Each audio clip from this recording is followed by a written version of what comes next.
Par la foi, nous comprenons que les mondes ont été formés par la parole de Dieu, de sorte que ce qui se voit n'a pas été fait à partir de choses qui paraissent. Hébreux 11, 3. Dès le début de leur scolarité, on présente aux enfants la théorie de l'évolution comme un acquis scientifique, prouvé et indiscutable.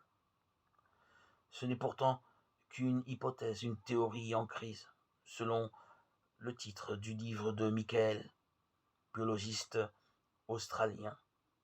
Chassons de nos esprits cette idée que la théorie de l'évolution est démontrée scientifiquement. Les mutations qu'on peut observer dans la nature ou provoquer en laboratoire ne concernent que des caractères secondaires. On n'a pas trouvé trace de l'existence de formes intermédiaires entre les groupes d'êtres vivants qui prouveraient une filiation entre eux.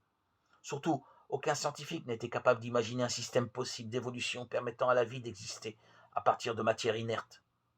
Tout être vivant, pour fonctionner, a besoin dès le départ d'une structure et de mécanismes d'une complexité dont on découvre chaque jour les caractères extraordinaires.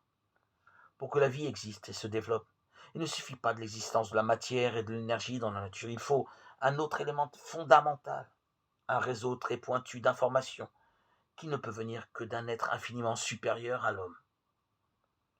Par la foi, comprenons que Dieu est l'auteur de cette création, faite pour sa gloire et pour le bonheur de l'humanité. Louons-le pour cela.